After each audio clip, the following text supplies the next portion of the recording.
सिंहासन बत्तीसी की 31वीं कहानी। कौशल्या पुतली की कथा।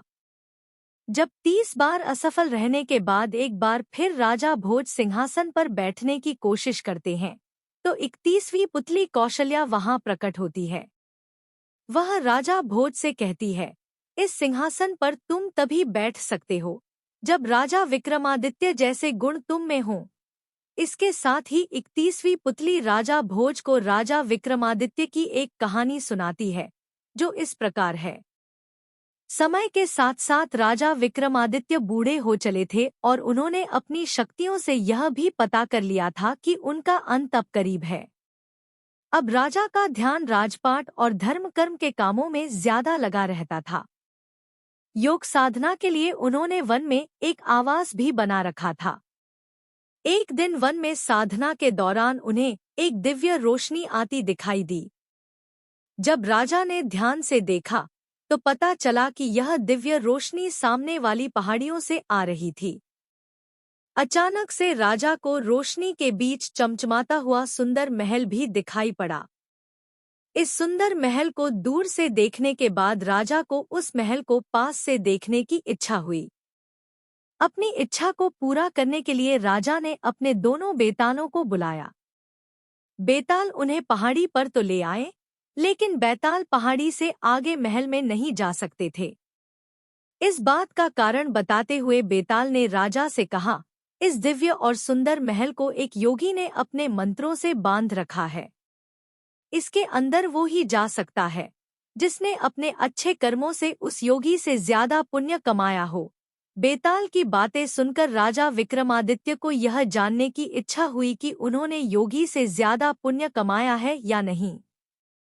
राजा विक्रमादित्य सीधे महल के दरवाजे की ओर बढ़ते हैं। जैसे ही राजा के कदम प्रवेश द्वार पर पड़े, वहां एक आग का गोला आकर उनके पास रुक गया।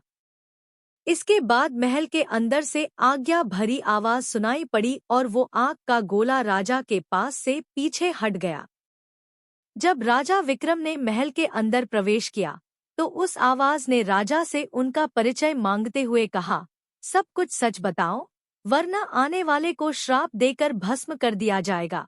उस योगी ने राजा से उनका परिचय मांगा। राजा ने कहा कि मैं विक्रमादित्य हूँ। नाम सुनते ही योगी ने कहा, मैं भाग्यशाली हूँ जो आपके दर्शन हुए। योगी ने राजा का आदर सत्कार किया और उनसे कुछ मांगने को कहा। राजा ने योगी की बात का मान रखते हुए उनसे वो अद्भुत महल मांग लिया। योगी ने राजा की इच्छा को जानते हुए वो महल राजा को सौंप दिया और वन में चले गए। योगी जब वन में भटक रहे थे, तब उनकी मुलाकात उनके अपने गुरु से हुई।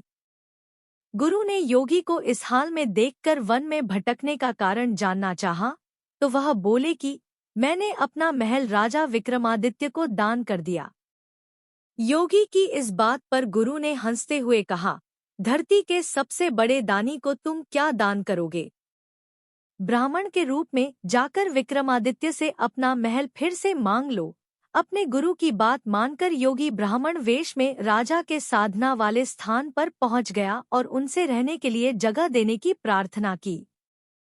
राजा विक्रम समझ गए थे कि ब्राह्मण वेश में वो योगी है। राजा ने उनसे अपनी मनपसंद जगह मांगने के लिए कहा, तो योगी ने उनसे वही महल मांगा जो उसने राजा को दान किया था। राजा विक्रम ने मुस्कुराते हुए कहा, मैं वह महल वैसा का वैसा छोड़कर उसी समय आ गया था। मैंने तो बस तुम्हारी परीक्षा लेने के लिए वह महल मांगा था। इस कहानी के बाद भी 31वीं पुतली ने अपनी कहानी खत्म नहीं की। वह आगे बोली, राजा विक्रमादित्य में देवताओं से बढ़कर गुण थे।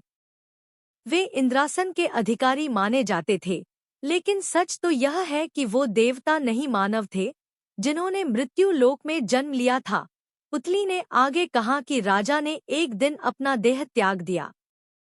राजा की मृत्यु के बाद प्रजा में हाहाकार मच गया। उनकी प्रजा दुख से रोने लगी। जब राजा का अंतिम संस्कार होने वाला था, तब उनकी सारी रानियां चिता पर सती होने के लिए बैठ गईं। महाप्रतापी राजा के अंतिम संस्कार के दिन देवताओं ने फूलों की वर्षा कर राजा को आखिरी विदाई दी। राजा के बाद उनके बड़े पुत्र का राजतिलक हुआ और उसे राजा घोषित किया गया, मगर वह अपने पिता के सिंहासन पर नहीं बैठ पाया, जिसका कारण वो समझ नहीं पा रहा था। एक दिन अपने पुत्र के सपने में राजा विक्रम आए और कहा, उस सिंहासन पर बैठने के लिए तुम्हें पुण्य, प्रताप और यश कमाना होगा, और जिस दिन तुम इन गुणों की प्राप्ति कर लोगे उस दिन मैं तुम्हारे सपने में आकर बताऊंगा। काफी समय हो चला था, लेकिन राजा विक्रम अपने पुत्र के सपने में नहीं आए, तो पुत्र परेशान हो गया कि वो सिंहासन का क्या करे। पंडितों और विद्वानों की सलाह पर वह एक दिन अपने पिता का ध्यान करके सोया, तो राजा विक्रम सपने में आए और कहा कि सिंहासन को जमीन में गड़वा दिया जाए और अपने पुत्र को उज्जैन छोड़कर अम्बावती में अपनी नई राजधानी बनाने के लिए सलाह दी। राजा ने यह भी कहा कि जब भी धरती पर सर्वगुण संपन्न राजा पैदा होगा, वो सिंहासन खुद ब खुद उसके अधिकार में चला जाएगा। पुत्र ने अपने पिता के स्वप्न वाले आदेश को मानकर सिंहासन को जमीन में गड़वा दिया और खुद उज्जैन को छोड़कर अम्बावती को नई राजधानी बनाकर शासन करने लगा। इतना कहकर 31वीं पुतली कौशल्या वहां से उड़ जाती है और राजा भोज फिर से सोच में पड़ जाते हैं। कहानी से सीख। इस कहानी से यह सीख मिलती है कि इंसान को हमेशा अच्छे कर्म करने चाहिए, ताकि पूरी दुनिया आपके अच्छे कर्मों से आपको याद करे।